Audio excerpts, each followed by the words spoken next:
And now, Suspense. Your host is Autolite, and this is Rex Marshall, speaking for the Autolite family. You know, Autolite serves throughout the world, wherever men travel. And the worldwide Autolite family includes among its members the greatest names in the industry, those who use Autolite products as original equipment. It also includes some 30,000 men and women in Autolite plants in the United States, Canada, and many foreign countries, as well as thousands of Autolite dealers, distributors, and authorized Autolite service stations who supply Autolite products and authorized Autolite service to car, truck, tractor, airplane, and boat owners everywhere. Tonight we have the privilege of saluting a distinguished member of the Autolite family, the Studebaker Corporation. Later on, we'll meet Studebaker's General Sales Manager, Mr. Paul R. Davis.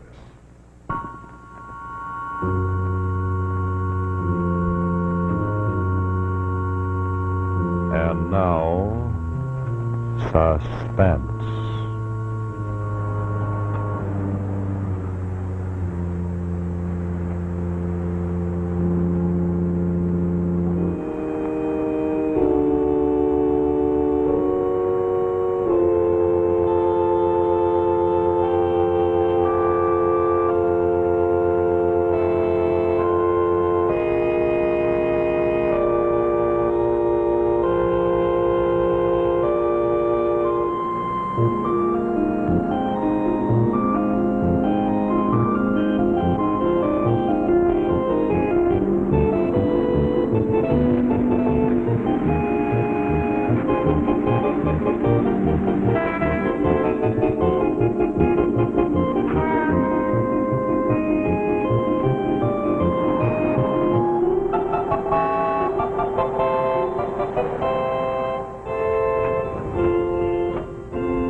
We're reopening a case, Bert. It's the Manners case. Constance? Yes, I'm turning it over to you. They've got new evidence, Bert. She's been found? No, she hasn't been found. The police had a new lead a few weeks ago. Where? Duane, a little resort town upstate. You used to go there with Constance. Once, yes. What was the lead? A fellow by the name of Clymer. Arthur Clymer, an artist. You know him? He was seen with a woman answering Miss Manners' description. Their words. They investigate? Sure. Clymer denied it. The police didn't find anyone, so they dropped it. Well, they filed this case as closed over a year ago. What brings us in again? Her Uncle Alfred. That old goat has too much money. Look, Bert, I know it's a rough shake, stirring up this case again, but you know what she meant to her uncle. You were in love with the girl yourself before you married Sally. You're the logical man, Bert, if you're up to it emotionally. What do you want me to do? Go up to this place, Duane. Get a cottage, live there. Get acquainted with Clymer. Find out what he feels, what he thinks. What about Sally? That's just it. You bring your wife with you. Don't you see, if you went up alone, Clymer might be suspicious. Sally's not going to like this. But if it's too much for you, say so. When do you want me to go? Just as soon as you can. All right. I'll phone in as soon as I'm ready to leave. I'm going to have to talk to Sally about this.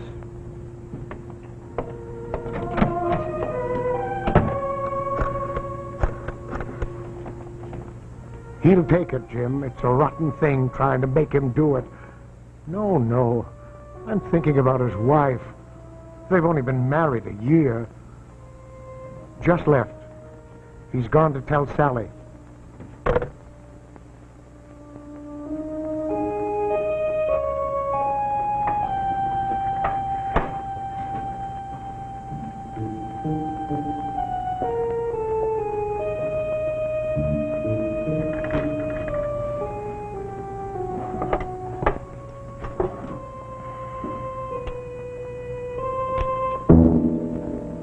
You want to do it, Bert?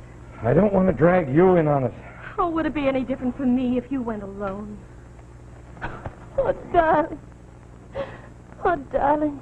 This doesn't happen very often, does it? I'm not very demonstrative. Were you with her? No, that's not fair. You see what it's doing already? It's opening everything up. Oh, no, Bert. It would open everything up if we didn't face this. Do you want me to go? I don't want to play second fiddle to Constance anymore. That's ridiculous. Oh, no. Constance was my rival, as well as my friend. I didn't have a chance until she was gone. Sally, that was only because I didn't really know you. I have to be sure of that, Bert. I have to know that you're sure. I'm going to go back now.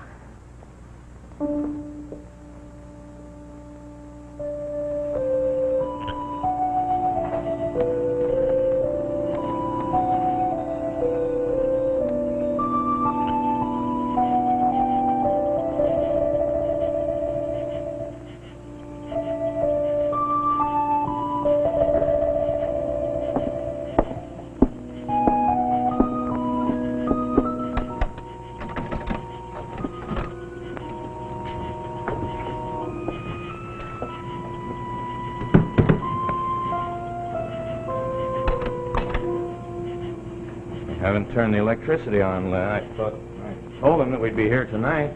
Well, there must be a lamp or some candles or something around. No, leave the door open. Let some light come in. All right. Ah, here's something. Bert, listen. I don't hear anything. Well, that's it. Just the crickets.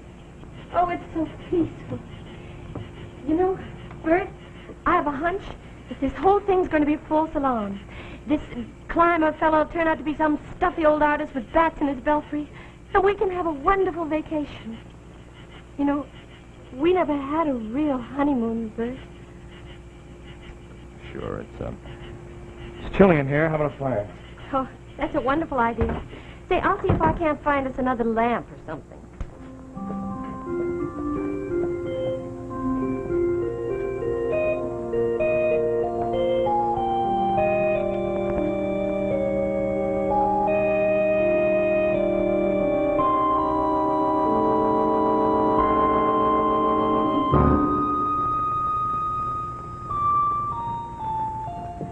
Bert, I found one. It's pretty old, though. Real rickety. Bert? Constance. Well, that artist, what's his name? Clymer must have lived here.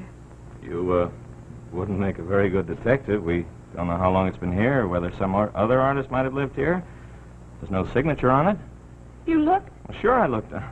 What do you mean? I thought when you saw this portrait, you stopped being a detective. Well, you thought wrong. I'm only a detective. That's all I want to be. Now, I'll call the renting office first thing in the morning and find out if Clymer did live here. Let her look at us. She'd prefer it that way. I'll go upstairs and see about the beds.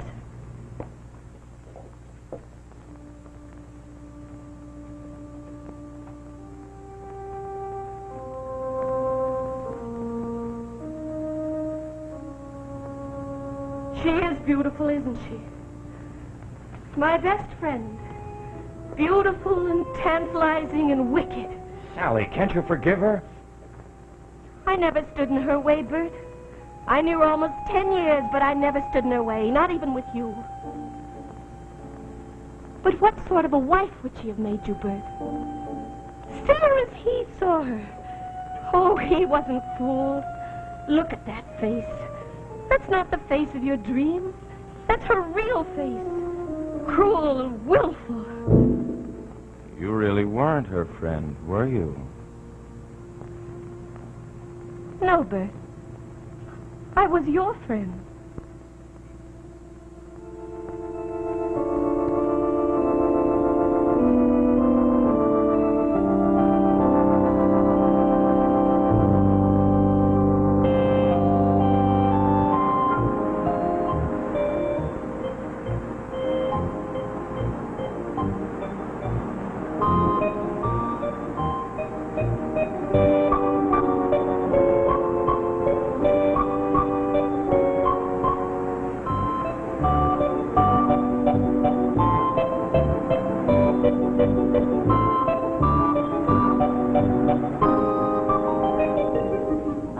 can't seem to remember who had the Eckridge house last summer. What, the Millers? They was up on the hill. Well, lots of artists come out here, don't they? I thought some artists might have it. Artists? Don't get many artists round here. Do we, David? Oh, was that fella made baskets 2 years ago. One ran his bicycle through the bake shop window. No. I mean painters or sculptors. Don't recollect no sculptors being here. Ain't much to sculpt but trees. Well, you must have some way of finding out. Can't you trace it? Don't see what difference it makes, young fella. Whoever it was, they ain't here now. Look, don't you keep books on the places you rent? Come to think of it, we didn't rent your cottage last summer. Mr. Eckridge done that himself. Where can I find him? Up in Maine. Left early this year. I see. Thanks for your trouble. Oh, did you ever hear of a fellow named Clymer, Arthur Clymer? Don't recall. He the fella you're looking for? I'm not looking for anybody, just a friend of a friend. David, wasn't that fella the police was questioning a while back? About a girl, wasn't it? I wouldn't know anything about that. Well, thanks for your trouble. No trouble.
Anything happen?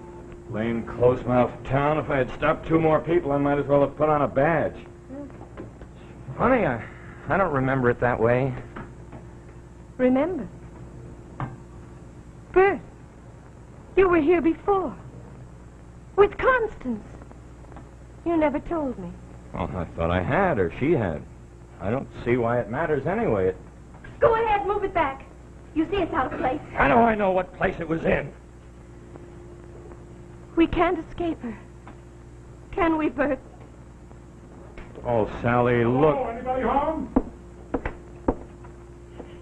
Oh, there you are. Glad I found you in. I remembered this morning that I left some property here. I'm Arthur Clymer. My name's Hastings, and this is my wife. How do you do? How do you do? Oh, there it is. I knew I had left it here. You made it? You're a sculptor? Well, I dabble. I did this last summer. In this very house, as a matter of fact. It's a beautiful piece of work. Did you use a model for it? My wife. She's quite a beautiful woman.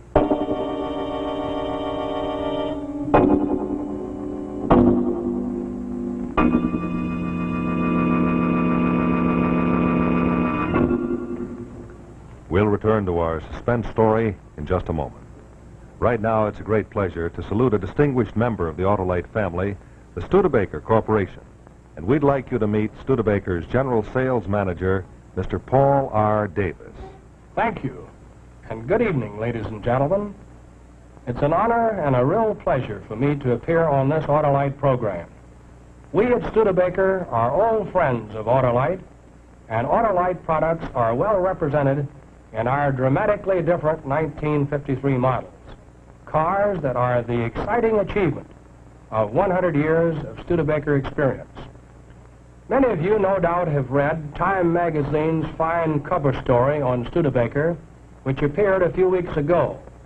But now, we'd like to show you an actual 1953 Studebaker, the new American car with the European look. This is the Studebaker Starliner hardtop. Isn't it a beauty? Look how long it is, how wide it is, how low it is. This Starliner is less than 5 feet high. It has the distinctive charm of a costly foreign car, but it's right down to earth in price. And it's thoroughly American in comfort and handling ease. This car styling is dramatically new. This is not an experimental car or a car for future buyers. This is a regular production car. You can order one just like it at a down-to-earth price.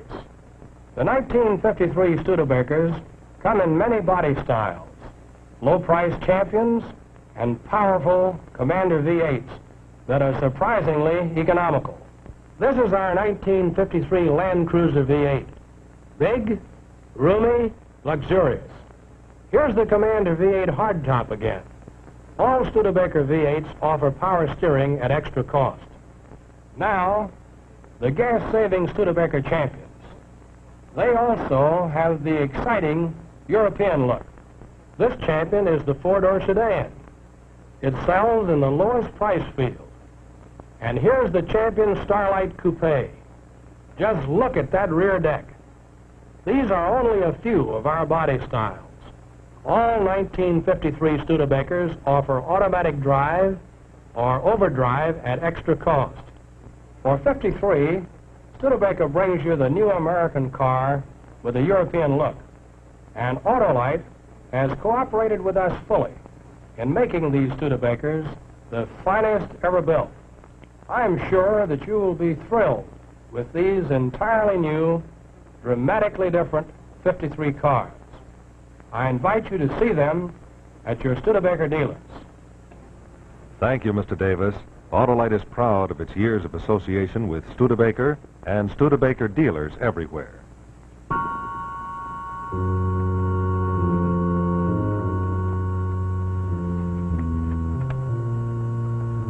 And now, Act Two of Portrait of Constance, starring Anne Rutherford and Hugh Riley.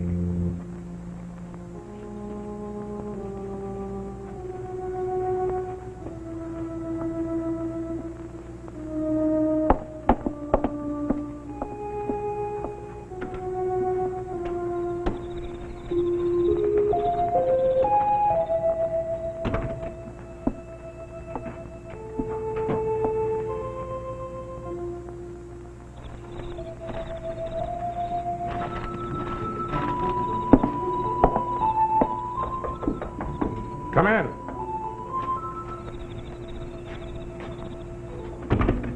I hope you don't mind my dropping in on you like this. I left the door open. You're dressed rather formally, aren't you? I thought your wife would be here. Ah, yes, my wife. My beloved Constance. You came to see her, didn't you? No, I didn't. Sure you did. You saw her portrait. You fell in love with her. I'm used to it. That's not true. Why didn't you bring your wife? She's not well. You're lying. You came to see Constance. All right, you shall see her. Join the ranks of her admirers. Hardly an exclusive club. Constance, come here, darling. We have company. Constance, come and present yourself.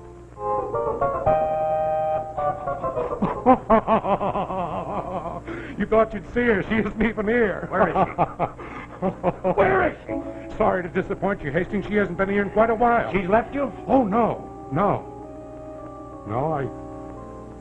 I get a letter nearly every day. I'll get one in the morning.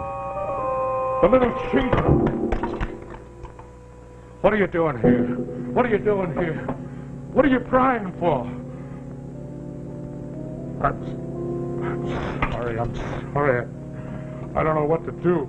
I keep her letters there in my desk, and all her clothes in the closet. All her clothes, just as they were. I try to go on with my work, and it's just agony.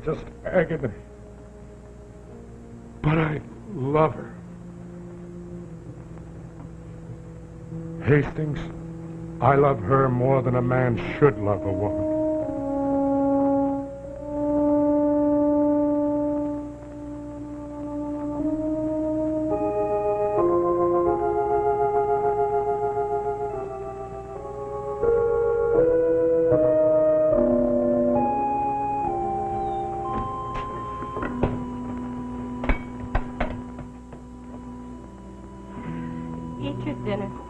Sally, don't act this way.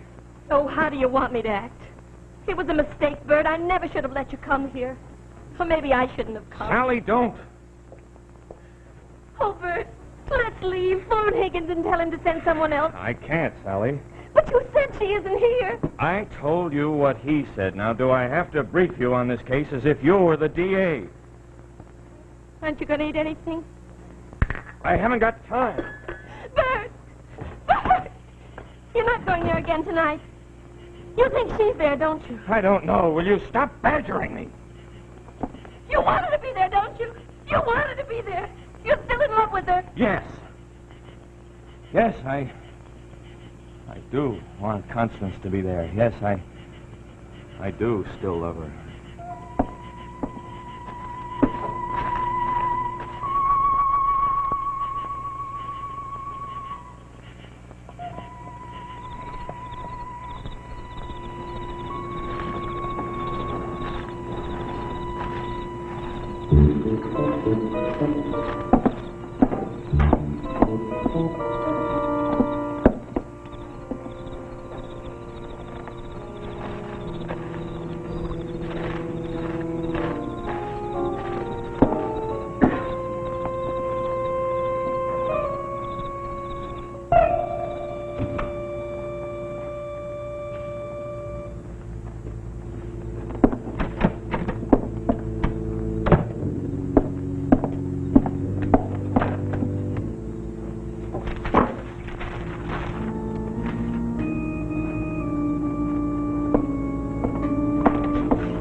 What are you doing here?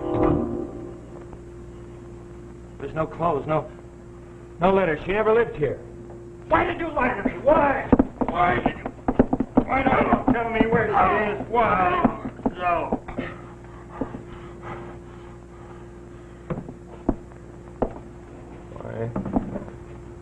Why don't you tell me where she is? She's dead. How? How did she die? How does one die? That's an interesting question. Answer me.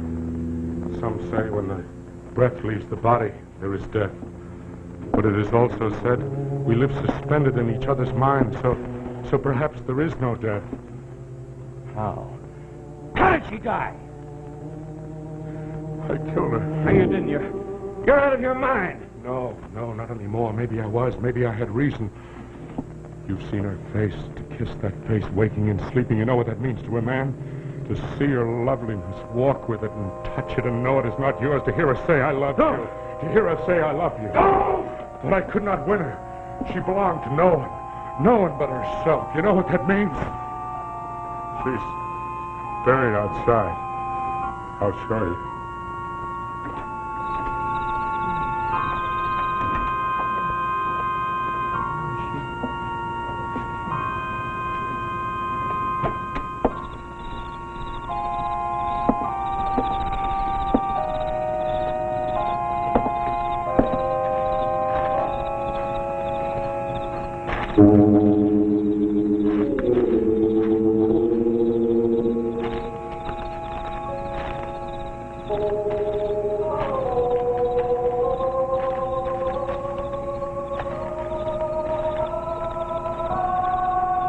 Here. An angel of death. A little angel of death for my Constance.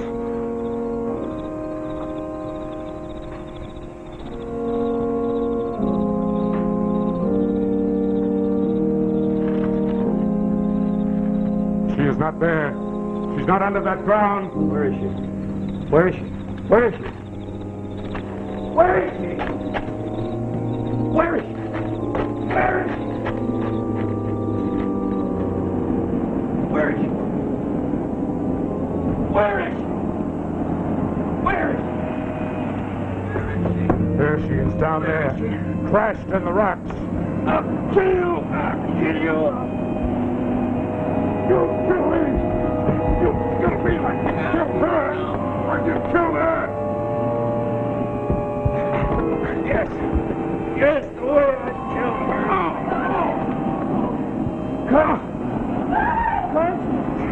Where are you, Constance? Constance! Where are you?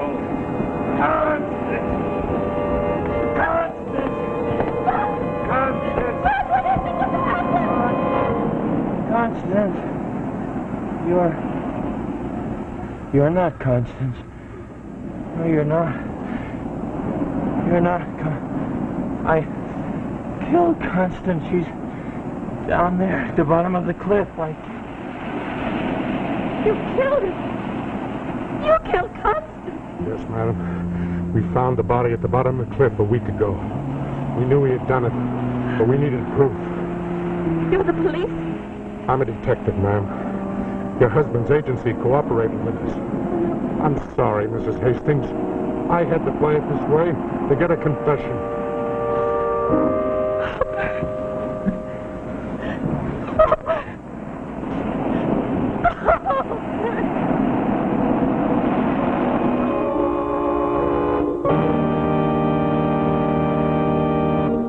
And so we come to the end of another story of suspense brought to you by Autolite. Tonight we had the privilege of saluting a distinguished member of the Autolite family, the Studebaker Corporation. We were happy to have had as our special guest Studebaker's General Sales Manager, Mr. Paul R. Davis. I'd like to remind you that 2 weeks from tonight, we're going to see the star-studded climax of this year's Autolite Family Salute program, the Easter Parade of Stars Auto Show, to be televised direct from New York's Waldorf Astoria Hotel. Your hostess will be that glamorous lady, Irene Dunn. The program will feature singing star Robert Merrill and America's finest new cars. So accept our invitation, won't you, to be with us for the Easter Parade of Stars Auto Show 2 weeks from tonight on Suspense.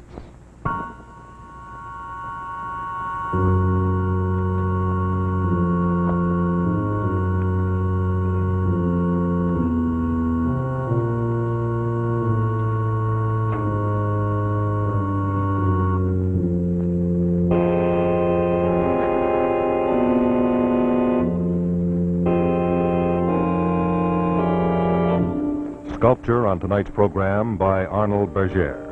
Next week, our suspense story will be Death in the Cave, the exciting adventure of two spelunkers, men who explore the caverns deep below the surface of the earth. Death in the Cave, starring Zachary Scott. Another story well calculated to keep you in suspense.